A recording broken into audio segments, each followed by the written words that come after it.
Welcome to Debnath coaching centre 2.0। আমি সুব্রত দেবনাথ, তোমাদেরকে স্বাগত জানাচ্ছি আমার ইউটিউব চ্যানেলে।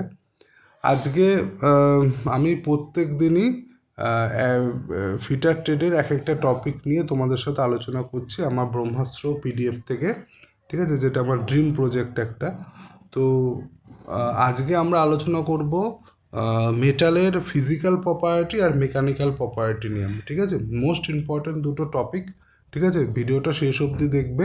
এরপরে এই রিলেটেড কোনো কোশ্চেন পরীক্ষায় আসলে তোমাদের আটকাবে না, ঠিক আছে, এর বাইরে থেকে কোনো কোশ্চেন হতে পারে না। হ্যাঁ, তো ভালো করে ক্লাসটা মন দিয়ে করো, ঠিক আছে, কারণ ইউটিউবে ফিটার ট্রেড নিয়ে বাংলায় এই একটাই চ্যানেল আছে যেখানে তোমরা বাংলাতে বুঝতে পারছো, শুনতে পারছো, পড়তে পারছো, ঠিক আছে। চলো তাহলে শুরু করি আজকের ক্লাসটা। আর হ্যাঁ, যারা যারা এই পিডিএফটা যাদের যাদের দরকার, কারণ এখনও অবধি পুরো রেডি হয়নি, প্রায় 6,000 কোশ্চেন হবে, 6,000 প্লাস কোশ্চেন হবে। এই পিডিএফটা যখন রেডি হয়ে যাবে, ব্রহ্মাস্ত্র পিডিএফটা, খালি এই পিডিএফটা তোমাদের কাছে থাকলেই হবে, আর কোনো বই থাকার দরকার নেই, ঠিক আছে। এটা এখনও রেডি হয়নি, এটা টাইম লাগবে। যতটুকু হয়েছে, যার দরকার তারা 80 টাকা দিয়ে এই পিডিএফটা আমার কাছ থেকে নিতে পারো, যতটুকু হয়েছে ততটুকু, ঠিক আছে। তার জন্য আমাকে এই নাম্বারে হোয়াটসঅ্যাপ করো 7003698354, এই নাম্বারে হোয়াটসঅ্যাপ করে নিতে পারো, ঠিক আছে। চলো তাহলে আজকে ক্লাসটা শুরু করি। দেখো, প্রথমে আসছে ফিজিক্যাল প্রপার্টি, মেটালের ফিজিক্যাল প্রপার্টি। ফিজিক্যাল প্রপার্টি মানে যেগুলো আমরা বাইরে থেকে দেখতে পাই, ঠিক আছে, সেটা হচ্ছে ফিজিক্যাল। এবার দেখো, প্রথমে কি দেখতে পাই বা যেটাকে ফিল করতে পারি, ঠিক আছে, সেটা হচ্ছে ফিজিক্যাল প্রপার্টি। এবার দেখো, ফার্স্টে হচ্ছে কালার। কালার দেখে আমরা মেটালকে ইন্ডিকেট করতে পারি তো, যে এইটার এই কালার, যেমন তামার যেটা কপারের রেডিশ কালার হয়। তারপর যেমন ধরো রূপোর কি হয়, সিলভার যেটা, সেটা কী কালার হয়, সাদা রং হয়। তারপর যেমন সোনার গোল্ডের কী হয়, ইয়েলো হয়। তো এরকমভাবে আমরা কালার দেখে মেটালকে চিনতে পারি, ঠিক আছে। সেইটাই হচ্ছে এর ফিজিক্যাল প্রপার্টি, মেটালের কি কালার। তো কালারের ব্যাপার নিয়ে কী বলেছে, দ্য ন্যাচারাল অ্যাপিয়ারেন্স অফ মেটালের ন্যাচারাল অ্যাপিয়ারেন্সটা আমরা চিনতে পারি কালার দেখে, সেটার কথা এখানে বলা হয়েছে। যেমন কপারের রেডিশ হয় আর গোল্ডের ইয়েলো হয়, ঠিক আছে। এবার দেখো, ওয়েট বাই ডেনসিটি, যেটাকে ওয়েট বাই ডেনসিটি না, ডেনসিটি, ঠিক আছে। ডেনসিটিটা কী জিনিস, এই কোশ্চেনটা পরীক্ষায় খুব আসে। The mass of a metal per unit volume, সেটাই কি হয়, ডেনসিটি, সেটাই কি বলা হয়, ডেনসিটি। এটাকে কি বলছে, মাস পার ইউনিট ভলিউম, সেটাকে কি বলা হয়, ডেনসিটি। এবার দেখো স্ট্রাকচার দেখো মেটালকে আমরা চিনতে পারি। বলছে the internal arrangement of grain in a metal usually seen when the metal is fracture. কি বলছে, যে ইন্টারনাল স্ট্রাকচারটা কার না মেটালের আমরা কীভাবে চিনতে পারি, দেখতে পারি, যখন সেটা ভেঙে যায়, ভেঙে গেলে তার ভেতরের যে ইন্টারনাল স্ট্রাকচারটা সেটা আমরা দেখতে পারি। ইন্টারনাল অ্যারেঞ্জমেন্ট অফ গেইন মানে গেইন সাইজগুলো, ছোটো ছোটো কণাগুলো একসাথে যুক্ত হয়ে তো একটা মেটাল তৈরি হয়। তা এটা যদি মেটালটা যদি ভেঙে যায়, তাহলে গ্রেনের অ্যারেঞ্জমেন্টগুলো দেখা যায়, ঠিক আছে, গ্রেনের অ্যারেঞ্জমেন্টগুলো দেখা যায়, দেখে আমরা বুঝতে পারি যে ইন্টারনাল গ্রেন স্ট্রাকচারটা কীরকম হয়, ঠিক আছে। এবার আসছে দেখো ফিউজিবিলিটি, মোস্ট ইম্পর্ট্যান্ট ওয়ান, এটা পরীক্ষা খুব আসে। ফিউজিবিলিটির কোশ্চেনটা বলছে the ability of a metal to melt when heated. বলছে একটা মেটালকে যখন আমরা হিট করব তখন সেটা গলে যাবে, তার যে এবিলিটি সেটাকে আমরা বলবো ফিউজিবিলিটি, ঠিক আছে। যেমন vital for welding and casting process, কোন ওই জিনিসটা ভাইটাল বলছে, ফিউজিবিলিটিটা ভাইটাল কিসের ক্ষেত্রে, ওয়েল্ডিংয়ের ক্ষেত্রে আর কাস্টিংয়ের ক্ষেত্রে, ঠিক আছে। তাহলে ফিউজিবিলিটি কী জিনিস, the ability of a metal to melt when heated, ঠিক আছে। আচ্ছা, এবার দেখো কন্ডাক্টিভিটি কী জিনিস, the capacity of metal to allow heat or electricity to flow through it. Capacity of a metal, একটা মেটালের ক্যাপাসিটি কি না, টু অ্যালাউ হিটটাকে অ্যালাউ করে, আর ইলেকট্রিসিটিটাকে অ্যালাউ করে ফ্লোয়ের জন্য, সেটাকে বলে কন্ডাক্টিভিটি। তাহলে বলে মানে বলছে যে কন্ডাক্টিভিটি কী জিনিস? দ্য ক্যাপাসিটি অফ মেটাল, মেটালের এমন একটা ক্যাপাসিটি যেটা অ্যালাউ করে হিট আর ইলেকট্রিসিটিকে ফ্লো করার জন্য, সেটাকে বলে কন্ডাক্টিভিটি। যেমন সিলভার আর কপার ইজ এ কন্ডাক্টার্স, মানে সিলভার আর কপার কী করে? হিট আর ইলেকট্রিসিটিটাকে তোমার কন্ডাক্ট করে। তাহলে সিলভার আর কপার হচ্ছে কি একটা কন্ডাক্টর। এবার দেখো ম্যাগনেটিক প্রপার্টি বলছে the ability of metal to attract or by attract by magnet. বলছে মেটালের এমন একটা এবিলিটি যেটা অ্যাটাক করবে বা অ্যাট্রাক্ট হবে ম্যাগনেটের দ্বারা, সেটা কি? তার magnetic property. Primary characteristic of ferrous metal কি না? Magnetic property. ম্যাগনেটিক প্রপার্টি হচ্ছে প্রাইমারি ক্যারেক্টারিস্টিক, মানে প্রাইমারি ধর্ম কার? না ফেরাস মেটালের। ঠিক আছে, ফেরাস মেটালগুলোর প্রাইমারি ধর্ম কি? Magnetic property. তাই এখান থেকে মোস্ট ইম্পর্টেন্ট কিন্তু ফিউজিবিলিটি, ফিউজিবিলিটিটা খুব আসে পরীক্ষায়। ঠিক আছে, এরপরে দেখো যতগুলো মেকানিক্যাল প্রপার্টি আসে, প্রত্যেকটা মেকানিক্যাল প্রপার্টি কোনো না কোনো পরীক্ষায় এসছে, প্রত্যেকটা টেকনিক্যাল এক্সামে কিন্তু মেকানিক্যাল প্রপার্টি থেকে কোশ্চেন আসে। তাহলে এই পার্টটা খুব ইম্পর্টেন্ট, ভালো করে দেখে নাও। ফার্স্টে দেখো ইলেকট্রিসিটি, এলাস্টিসিটি। এলাস্টিসিটি কী জিনিস? এলাস্টিসিটি হচ্ছে কোনো মেটালের উপরে যদি আমরা প্রেশার দিই, সেটা যদি ছড়িয়ে যায় বা শেপটা চেঞ্জ হয়ে যায়, কিন্তু প্রেশারটা যখন আমি রিলিজ করব তখন আবার সে আগের অবস্থায় চলে আসে, তাহলে সেটাকে বলবো আমরা এলাস্টিসিটি। এবার আমরা ইংলিশটা পড়ে নিই। The ability of a metal to return is original shape, যেটা বললাম এবিলিটি অফ মেটাল, মেটালের এমন একটা এবিলিটি যেটা অরিজিনাল শেপে চলে আসবে after the removal of load, যখন আমরা লোডটা তুলে নেবো। এটাই পরীক্ষায় আসে যে কি আসে? The ability of metal to return its original shape after the removal of load, this is called. নিচে লেখা থাকবে ইলাস্টিসিটি, প্লাস্টিসিটি, ব্রিটেলনেস, তোমার তারপর হচ্ছে ডাকটিলিটি, কোনটা হবে? ঠিক আছে, তো ইলাস্টিসিটি হবে এর সঠিক উত্তর।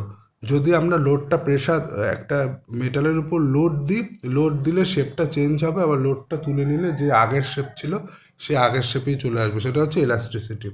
ইলাস্টিসিটি প্লাস্টিসিটি অনেকটা একই রকম, খালি আলাদা হচ্ছে এটার উপর যদি কোনো মেটালের উপর যদি লোড দিই, ঠিক আছে, তাহলে সেটা ভাঙবে না, না ভেঙে একটা শেপটা চেঞ্জ হয়ে যাবে। আবার যখন লোডটা তুলে নেবো সে সেই আগের শেপেই থাকবে, মানে তার শেপের সেই আগের অবস্থায় সে ফিরে আসবে না, সেটাই হচ্ছে প্লাস্টিসিটি।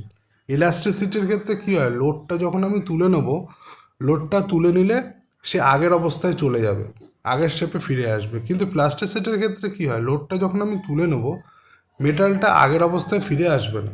তো এটাই হচ্ছে কি plasticity. The property that allows a metal to be permanently deform without breaking, যেটা বললাম, বলছে কোনো মেটালের উপর যদি আমরা লোড দিই তাহলে পারমানেন্টলি ডিফর্ম হবে।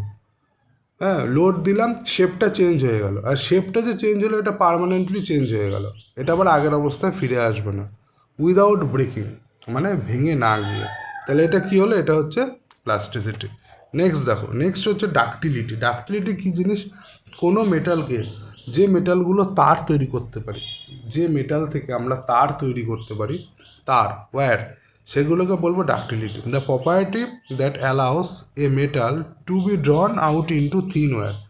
বলছে মেটালে এমন একটা প্রপার্টি যেটা তৈরি করতে পারে তারে, সরু তারে তৈরি করতে পারে। মেটালে এমন একটা প্রপার্টি যেটা সরু তার তৈরি করতে পারে, সেটাকে বলা হয় ডাকটিলিটি। ঠিক আছে, gold and platinum are highly ductile, পরীক্ষায় খুব আসে যে হাইলি ডাকটাইল মেটেরিয়াল কোনটা, গোল্ডটাই দেয় বেশিরভাগ। ঠিক আছে, তো গোল্ড আর প্ল্যাটিনাম হচ্ছে হাইলি ডাকটাইল মেটেরিয়াল। ঠিক আছে, ডাকটিলিটি এটা। আচ্ছা, এবার হচ্ছে মেলিবিলিটি। ডাকটিলিটি হচ্ছে তার তৈরি করার প্রপার্টি মেটালে, আর মেলিবিলিটি হচ্ছে শিট তৈরি করা প্রপার্টি, শিট, থিন শিট তৈরি করবে, সেটা হচ্ছে মেলিবিলিটি। ঠিক আছে, এটা তার তৈরি করে, এটা শিট তৈরি করে। বলছে the property that allows a metal to be hammered or rolled into thin sheet without cracking, মানে মেলিবিলিটি হচ্ছে মেটালটাকে হ্যামার করে, মানে হাতুড়ি দিয়ে মেরে বা রোল্ড করে এটাকে থিন শিট তৈরি করা হবে উইদাউট ক্র্যাকিং, যাতে ক্র্যাক না হয়। সে মেটালে এই প্রপার্টিটাকে বলা হয় মেলিয়েবিলিটি। তাহলে lead, aluminium are highly malleable. Lead আর অ্যালুমিনিয়ামে হচ্ছে হাইলি মেলিয়েবল ম্যাটেরিয়াল, ঠিক আছে। এবার হচ্ছে হার্ডনেস। হার্ডনেস কী জিনিস? The ability of metal resist scratching, wear, penetration by another hard body, ঠিক আছে। বলছে একটা মেটালের উপর অন্য একটা মেটাল অথবা অন্য একটা কোনো এলিমেন্ট দিয়ে যাতে স্ক্র্যাচ না করতে পারি, যাতে ওয়্যার না করতে পারি, যাতে পেনিট্রেশন না করতে পারি, ঠিক আছে, তার জন্য মেটালের যে ধর্মটা থাকে সেটাকে বলা হয় মেটালের হার্ডনেস। এটা পরীক্ষা খুব আসে, এইটা দিয়ে দেয়। The ability of metal to resist stretching, this is called hardness, ঠিক আছে। এই জায়গাটা আসে পরীক্ষা, খুব আসে, খুব আসে এই জায়গাটা, খুব। তো এই জায়গাটা তোমরা নোট করে রাখো ভালো করে, ঠিক আছে। এটা হচ্ছে কি হার্ডনেস। নেক্সট দেখো, নেক্সট হচ্ছে ব্রিটেলনেস। ব্রিটেলনেস কী জিনিস? The tendency of a metal to break or shatter suddenly when heat without permanent deformation, ঠিক আছে। বলছে মেটালের একটা প্রপার্টি, সেটা কি না ভেঙে যাওয়া, এটাকে বলা হয় ব্রিটেলনেস। সাডেনলি হিট মানে যদি আমরা হঠাৎ করে হিট দিই, তো মেটালের যে ভেঙে যাওয়ার যে প্রপার্টিটা সেটাকে বলা হয় ব্রিটেলনেস। এটা কিসে দেখা যায়? Cast iron. এটা পরীক্ষা খুব আসে, যে সবচেয়ে ব্রিটেল সব থেকে হুইচ ইজ দ্য ব্রিটেল ম্যাটেরিয়াল। তো এখানে কাস্ট আয়রন থাকলে কাস্ট আয়রন অ্যান্সার হবে।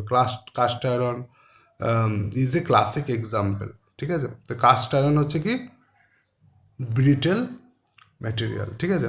আচ্ছা, নেক্সট কোশ্চেন দেখো। নেক্সট হচ্ছে টাফনেস। টাফনেস কী জিনিস? The property that allow A metal withstand shock or impact without breaking. Toughness হচ্ছে এমন একটা প্রপার্টি মেটালের যেটা উইথস্ট্যান্ড সহ্য করতে পারে শক আর ইম্প্যাক্টকে। মেটালে এমন একটা প্রপার্টি যেটা সহ্য করতে পারে শক আর ইম্প্যাক্টকে, ভেঙে না গিয়ে, সেটাকে বলা হয় কি টাফনেস, ঠিক আছে। এবার নেক্সট দেখো টেনাসিটি। টেনাসিটি কী জিনিস?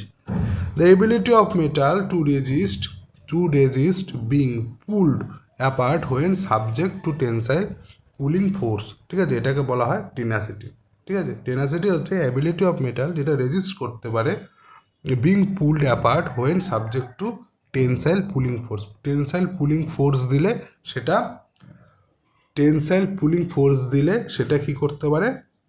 সহ্য করতে পারে। মেটালে এমন প্রপার্টিটাকে বলা হয় টেনাসিটি। টেনাসিটি কোশ্চেন আসলে সব থেকে ইজি প্রসেস হচ্ছে আমি কি করে বুঝবো যে এটা টেনাসিটি হবে? এই টেনসাইল ফোর্স এটা থাকবে কোশ্চেনের মধ্যে। টেনসাইল ফোর্স যদি থাকে, কোশ্চেনের মধ্যে যদি টেনসাইল ফোর্স থাকে, তাহলে চোখ বন্ধ করে তুমি টেনাসিটি অ্যান্সার করতে পারো, ঠিক আছে। নেক্সট দেখো মেশিনিবিলিটি। মেশিনিবিলিটি কী জিনিস? বলছে the ease with which a metal can be cut or shape by machine tool to achieve a good finish. মেটালের এমন একটা প্রপার্টি ইন কেস এমন একটা কেসে হুইচ এ মেটাল, একটা মেটালকে কাট করা হবে অর শেপ দেওয়া হবে মেশিনের সাহায্যে, আর এটাকে গুড ফিনিশ দেওয়া হবে, সেটাকে বলা হবে মেশিনেবিলিটি, ঠিক আছে। মেটালটাকে কাট করা হবে শেপ দেওয়ার জন্য, অথবা একটা গুড ফিনিশ দেওয়া হবে, হ্যাঁ, মেশিনের সাহায্যে, সেটাকে আমরা বলবো মেশিনেবিলিটি, ঠিক আছে। তাহলে এই জিনিসগুলো আশা করি বুঝতে পারলে। এই জিনিসগুলো কিন্তু খুব ইম্পর্টেন্ট। এই 490 থেকে স্টার্ট করে তোমার 498 পর্যন্ত, মানে এই 9খানা পয়েন্ট 490 থেকে 498 খুব ইম্পর্টেন্ট, ঠিক আছে।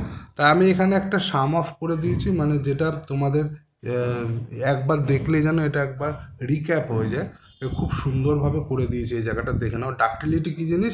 তার তৈরি করা প্রপার্টি, টার্ন ইনটু ওয়্যার, ঠিক আছে। এক্সাম্পল কি ডাক্টিলিটি থাকে যে সমস্ত মেটালে, সেটা হচ্ছে কপার আর মাইল্ড স্টিল। মেলিবিলিটি কি? ফ্ল্যাটেড ইন্টু শিট তৈরি করা প্রপার্টি, সেটা হচ্ছে কি মেলিবিলিটি। উদাহরণ কি? লেড আর গোল্ড, ঠিক আছে। ব্রিটেলনেস কি? ব্রেক ইন্টু ওয়ারিং, ঠিক আছে। ব্রেক উইদাউট ওয়ার্নিং, ঠিক আছে। ব্রিটেলনেস কি? যেটা ভেঙে যাওয়ার প্রপার্টি, সেটা হচ্ছে কি ব্রিটেলনেস। কিসের দেখা যায়? কাস্ট আয়রন আর গ্লাসে দেখা যায়। হার্ডনেস কি? Resist scratches. আমি যখন ডিটেলসে বোঝাচ্ছিলাম তখন আমি বলেছিলাম এই পয়েন্টটাই লেখা থাকে পরীক্ষা, এই পয়েন্টটাই লেখা থাকে। এর জন্য এই পয়েন্টটা আমি এখানে শুধুমাত্র এই পয়েন্টটাই এখানে রেখেছি, এই পয়েন্টটাই পরীক্ষায় লেখা থাকে। তা হার্ডনেস কি? রেজিস্ট স্ক্র্যাচেস, যেটা স্ক্র্যাচেসকে রেজিস্ট করে, হ্যাঁ, পড়তে দেয় না, সেরকম প্রপার্টিটা হচ্ছে কি হার্ডনেস। কার মধ্যে দেখা যায়? দেখা যায় হচ্ছে হাই কার্বন স্টিলের মধ্যে দেখা যায়, HCS এর মধ্যে দেখা যায়। ঠিক আছে, তো আজকের ক্লাস এতটাই। হ্যাঁ, এরপরে আমি আবার নতুন টপিক তোমাদের কাছে নিয়ে আসবো। এরকমভাবে তোমরা প্রত্যেকটা ক্লাস মন দিয়ে করো, তোমরা টেকনিক্যাল অনেক উন্নত হয়ে যাবে, তোমাদের টেকনিক্যাল নিয়ে আর কোনো চিন্তা থাকবে না। ঠিক আছে, তো প্রত্যেক দিন খালি ক্লাসটা করবা, তাহলে তোমার টেকনিক্যাল নিয়ে আর কোনো চিন্তা থাকবে না। টেকনিক্যালের দায়িত্ব আমি নিলাম তোমাদের, তোমরা খালি পড়ো তাহলেই হবে। ঠিক আছে, আর যখন এটা রেডি হয়ে যাবে সবার কাছে যেন বইটা থাকে ব্রহ্মাস্ত্র, তাহলে আর তোমরা হিন্দি বেল্টের ছেলেদের থেকে অনেক এগিয়ে থাকবে, হিন্দি বেল্টের ছেলে মেয়েদের থেকে অনেক এগিয়ে থাকবে। ঠিক আছে, তো এরকম নোট সবার কাছে তুমি পাবে না, যেটা তোমার কাছে থাকবে বা তোমাদের কাছে থাকবে। ঠিক আছে, তাহলে আজকে এতটাই থাকলো। নেক্সট ক্লাসে আমরা নতুন একটা টপিক নিয়ে আলোচনা করব। চ্যানেলটা আমার একদমই নতুন, চ্যানেলটাকে তোমরা সাপোর্ট করো, লাইক করো, সাবস্ক্রাইব করো, বন্ধুদের সাথে শেয়ার করো। দেখা হচ্ছে নতুন একটা ভিডিওতে। আজকে এতটাই।